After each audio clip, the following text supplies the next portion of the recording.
on voit arriver, si vous jetez un œil sur la gauche de la scène, un vélo en libre service. Et en quoi ça peut répondre aux enjeux qu'on connaît de mobilité, mais aussi d'inclusion. Et pour en parler, j'invite Amira Abera, cofondatrice de Smooth & Zoov. Merci, bonjour à tous. Alors je pense qu'aujourd'hui vous allez beaucoup entendre parler vélo, d'autant que je sors de la conférence de presse du ministère de la Transition écologique et il y avait quelques bonnes nouvelles. La première, c'est que l'usage du vélo a progressé de plus de 30% par rapport à l'année dernière, 30% dans les grandes villes, 30% en périurbain, 15% dans les zones rurales, mais c'est une progression qui est partout. Et par rapport à il y a 3 ans, il y a aujourd'hui 13 000 km de plus de pistes cyclables. Donc le sujet progresse, le sujet avance. Et j'imagine que si aujourd'hui vous êtes là, c'est parce que finalement vous cherchez tous collectivement, ensemble, ou chacun de votre côté, à résoudre 3 défis qui sont importants. Le premier défi, c'est vraiment celui qui est plus global, de la qualité de vie. Moi, je le dis souvent, en fait, dès qu'on sort de chez soi, on a une expérience de mobilité. Et il se trouve que c'est aussi une expérience de rencontre, parce que c'est là qu'on croise tous les gens avec qui, quotidiennement, on partage notre espace public. Si cette expérience de mobilité, elle est désagréable, bah forcément, nos interactions avec les autres sont désagréables, et résultat, ça ne génère pas de bienveillance sur nos territoires. La deuxième chose, c'est décarboner les transports. Et ça, on le dit depuis longtemps, mais ce qui a radicalement changé, je pense, ces toutes dernières années, c'est qu'aujourd'hui, dans ma poche, j'ai une application qui, en plus de me donner la météo, me donne la qualité de l'air. Donc aujourd'hui, c'était modéré. Bon, pas terrible, on va essayer de mieux faire. Mais ça veut aussi dire qu'aujourd'hui, les citoyens sont capables de mesurer l'impact des actions publiques sur la qualité de l'air au quotidien et qu'ils attendent des résultats. Et la troisième problématique que l'on rencontre souvent, c'est celle de redynamiser le centre-ville. Alors, la voiture, elle a apporté beaucoup de choses, hein, je ne suis pas là pour taper dessus, mais dans les villes moyennes, elle a contribué à faire sortir les habitants du centre-ville, les faire vivre essentiellement en périphérie. Et aujourd'hui, on a envie que les gens se re-rencontrent, retournent dans les petits commerces, recréent de la valeur dans ces centres-villes. Et ça, il faut trouver des moyens de les ramener dans ce centre-ville. Donc nous, ce qui nous intéresse aujourd'hui, il y avait plein de sujets à aborder, mais je voulais parler du sujet du périurbain et des villes moyennes, parce que c'est un sujet aujourd'hui que le vélo n'adresse pas toujours. Aujourd'hui, si on regarde les chiffres, les villes moyennes, c'est à peu près 50% de la population française, mais c'est que 3% du marché du vélo, et en particulier du vélo en libre service. Pourquoi? Alors, je vais vous faire un petit quiz. La proposition A, les habitants des villes moyennes ne savent pas faire de vélo. Peut-être que c'est ça, mais ça m'étonnerait. Je crois qu'à peu près tout le monde sait en faire, ou en tout cas peut apprendre à en faire rapidement. La deuxième proposition, c'est qu'il n'y a peu ou pas d'infrastructures cyclables. Alors, il y en a un peu moins que dans les grandes villes, c'est vrai, comme Paris, comme Bordeaux, mais c'est de moins en moins vrai, parce que nous, par exemple, on est déployé à Landerneau, ville de 17 000 habitants, où il y a une énorme piste cyclable qui traverse toute la ville et qui permet d'aller dans toutes les petites rues du centre-ville. Et la troisième proposition, c'est qu'il n'existait pas forcément d'offres adaptées. Et ben, j'ai envie de dire oui, jusque-là, parce que maintenant, les offres, elles ont commencé à se développer sur le marché.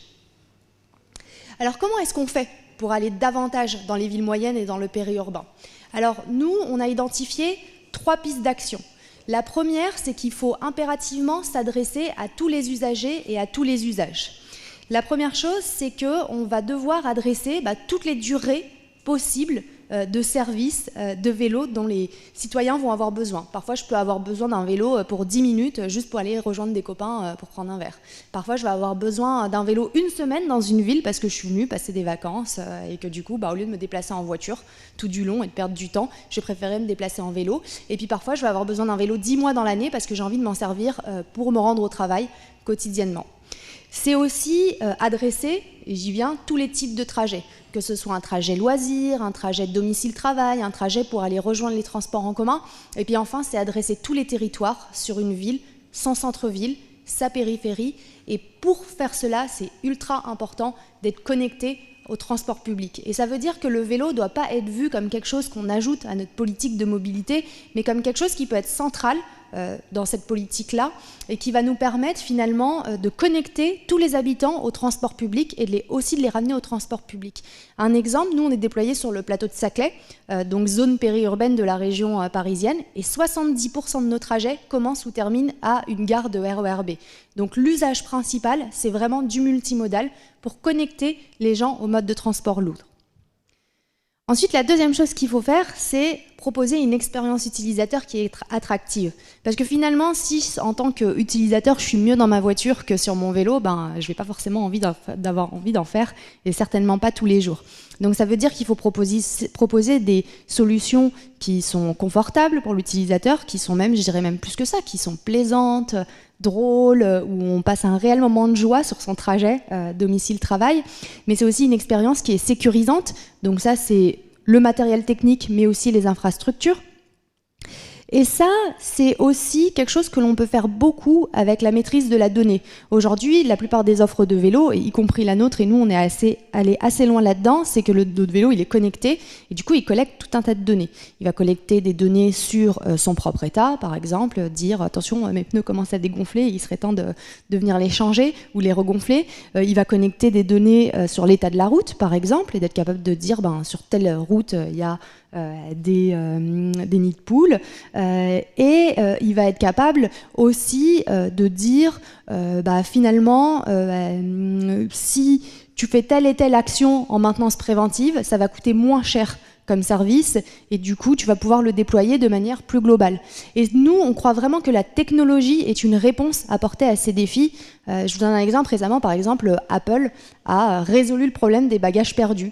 Aujourd'hui, vous mettez une petite puce dans vos bagages qui coûte 20 €, et grâce à tous les téléphones qui sont connectés en Bluetooth, vous êtes capable de retrouver votre valise qui est perdue à 10 000 km de chez vous. Et ça, cette technologie-là, il faut l'intégrer dans nos solutions techniques pour pouvoir faire en sorte de délivrer la meilleure expérience utilisateur possible. Et enfin, le troisième point, c'est finalement comment est-ce qu'on fait pour que ce soit accessible à tous. Les villes moyennes, les périphéries, n'ont pas forcément les mêmes moyens que les grandes villes. Et nous, on nous oppose souvent « Ah oui, mais un service de vélo, c'est cher, je ne sais pas s'il va être utilisé, du coup c'est un investissement qui est quand même relativement risqué ». Et bien sûr, n'importe quelle collectivité, n'importe quelle agglomération, elle doit gérer ses revenus, ses coûts, ses risques avec la même rigueur qu'une entreprise le ferait avec des capitaux privés. Néanmoins, il y a des choses qui ont été faites aujourd'hui et qui peuvent être faites encore pour baisser le coût et rendre ces offres de plus en plus attractives. La première chose qu'on peut faire, c'est que là, vous prenez ce vélo, c'est un vélo qui est électrique. Donc un vélo électrique, ça veut dire qu'il faut le recharger de temps en temps pour qu'il fonctionne.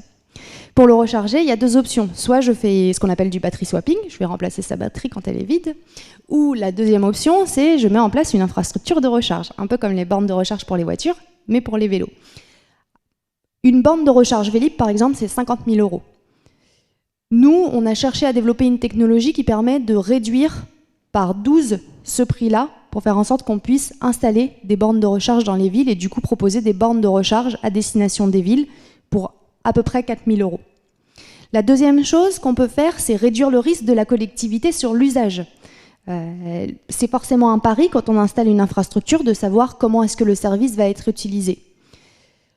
Aujourd'hui, vous prenez Vélib à Paris, vous comparez à Véligo, ce sont deux offres qui marchent super bien, mais pourquoi finalement avoir un vélo différent pour les deux alors que finalement le même vélo pourrait rendre le même service? Parce que deux vélos différents, c'est deux chaînes d'achat différents, c'est deux flux de pièces détachées, c'est deux équipes différentes pour les réparer, alors qu'avec un seul et même vélo, on peut adresser les mêmes usages avec juste une différence sur le logiciel finalement du vélo qui permet d'adapter l'usage aux besoins de l'utilisateur et qui permet finalement de générer un maximum de synergies pour la collectivité, des synergies de coûts, des synergies de revenus, de diminuer son risque parce que en fait, je m'aperçois si le vélo en libre service, ça marche pas super bien, c'est pas grave, je passe toute ma flotte en vélo en location longue durée. Et puis si jamais j'ai un pic saisonnier dans l'année, à l'été, je vais récupérer les vélos des gens qui sont partis en vacances et je vais pouvoir les mettre en libre service.